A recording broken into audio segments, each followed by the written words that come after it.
Hey, how's it going, everyone? I wanted to do a video on grafting dragonfruit on these little. They're kind of like slab grafts. What I do is I cut.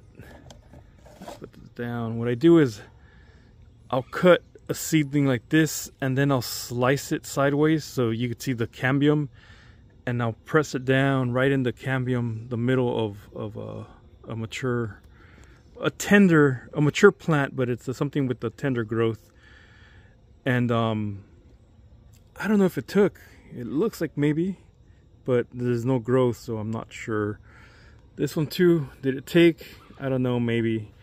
As long as one of these take, I'll be happy. This is a Desert King seedling, a hybrid.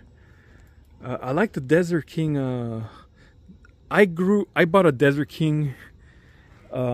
This is my Desert King. I bought a fruit from a swap meet imported from Israel, and I grew some seeds. Only one survived, and that's this one.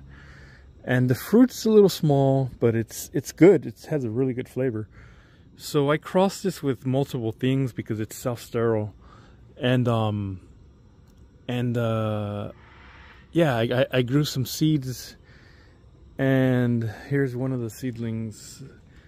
I'm naming it seedling number 1, and Desert King seedling number 1, and I cut 2 pieces, and here they are. I'm hoping one of these takes. Here I have a Frankie's Red seedling. Frankie's Red is self-fertile, so I try to isolate the stigma, and I pollinated it with the Natural Mystic. And I use Natural Mystic because it's a bigger fruit. It's not super sweet, but I'm hoping the genetics of the sweetness comes from Frankie's Red. And it's self-fertile, so maybe the seedlings will be self-fertile also. What's really bothering me here, I'm worried about, I don't know if you can see the slime. It's kind of hard to capture. It's a little slimy here. Look at that. So there was a slug, and it looks like the slug was eating away at this part. It really sucks. And then I see the little, it's starting to root. So maybe that's not a good sign. Maybe there's not a good union. I don't know. I'm hoping it starts to grow. I'm gonna put more slug bait here. Just feed the slugs here so they don't come up here to try to feed on these really delicate seedlings that I grafted here, because these are so tender. Look, these are so tender. A slug will eat them like nothing. Anyways, so I have these covered a little bit. Well, right now I'll give them some sun, but the sun is really harsh. It's really hot. So what I've been doing is covering them like this with this pot.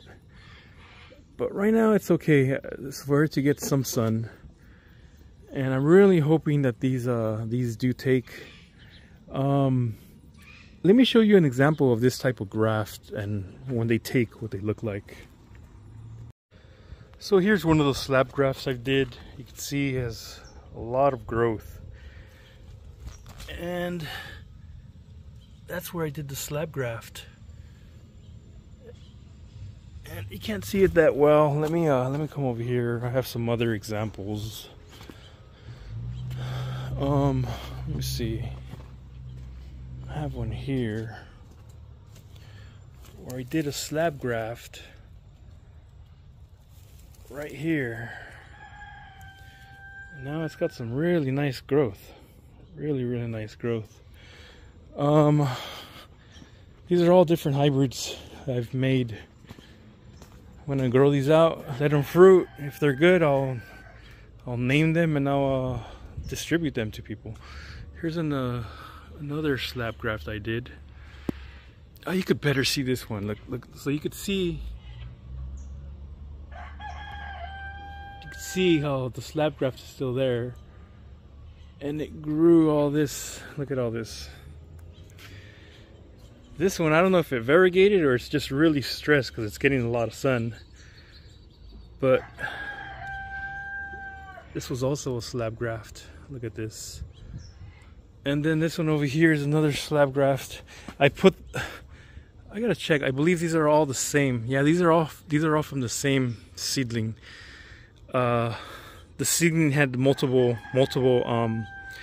little stems, so I cut a few and I grafted them all to this one rootstock. And if they take, well, they did take, so I'm gonna put this in a trellis and let all of these grow up.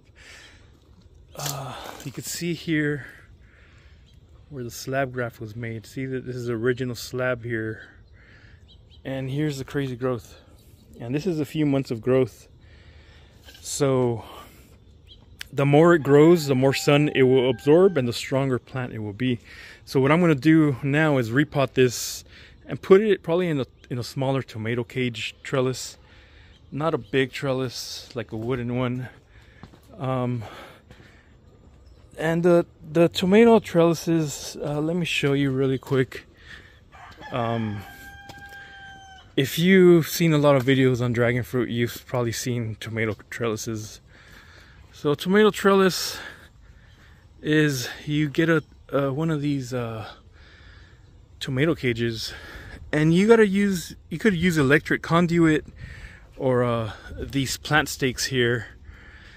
And then I put an old hose. I'll split it down the middle and put it on the top rim of this tomato cage, and then I zip tie these stakes or electric conduit, and I put 4 just to really support it. And this is what a tomato cage, a dragon fruit tomato cage looks like. It's pretty sturdy. It's not crazy sturdy. If you have it in one area and it grows, the sun's coming from this direction, the arms are going to want to grow there. So when that happens, I'll kind of rotate it to so that it grows a little more evenly. Or you could just grow them on the fence like this. This is just on the fence. But I have quite a few tomato cages, like you can see here. These are some tomato cages. I tried using this foam, but this foam isn't that good. A hose is much better, like this. So you can see the hose is much better. But this is getting a little lopsided here. It's growing here. I'm probably going to rotate it, hoping it grows more that way. But yeah, anyways, so I'm going to put that graft I showed you right now into, actually 2 of the grafts that I showed you, 2 of the rootstocks that I grafted the seedlings onto. I'm going to put them on these tomato type of cages, these tomato cage dragon fruit trellises. And the first ones I showed you that I just did maybe 2 weeks ago,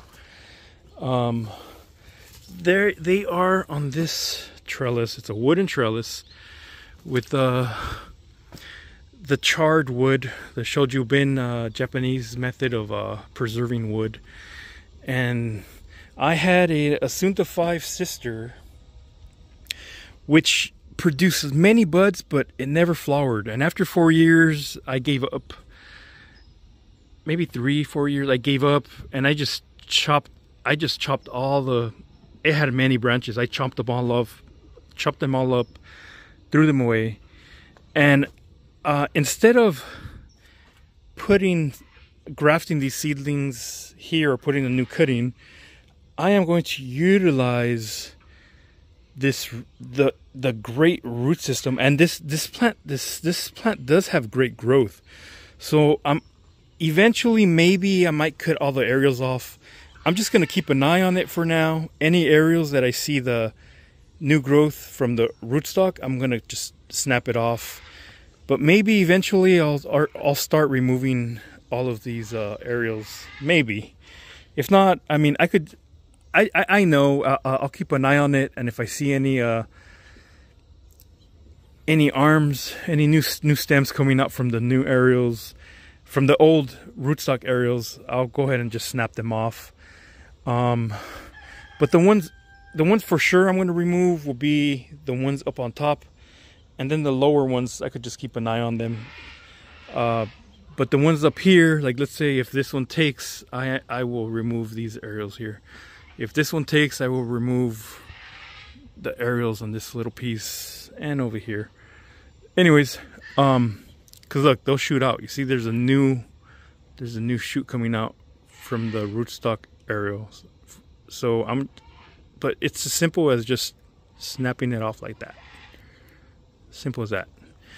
So anyways, that's it, guys. I just wanted to show you guys, and I wanted to document, like, it's for myself as well, so I could see in the future.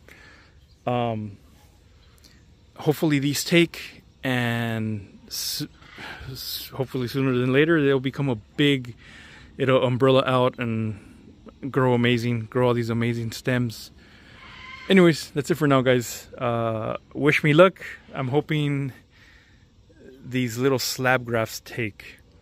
I'll make a video on making these little grafts next time I try. This one's not looking too good because a slug started eating this bottom part. It's kind of hard to capture the shininess. Oh, maybe you could see there. You could see it's kind of like shiny. So that tells me there's a slug on it. There was a slug on it. Anyways, cheers for now, guys. Hey guys, so it's been like about 3 weeks, 3 to 4 weeks since the beginning of this video. I actually found the video and I was debating uploading it.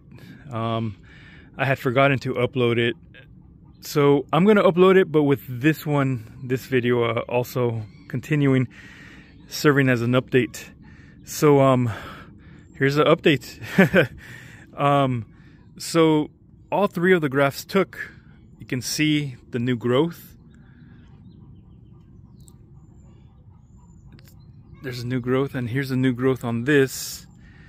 And what I've noticed is that this, in the past, this might grow and then get a lot of pups, or might shoot out more pups here. And then this one, the one I was worried about because of the slug damage, it is starting to grow now too. You could see the pink. So usually when it's pink like that, it shows it's growing and it's stressed and it's growing. Just like this little pup, you see it's all pink.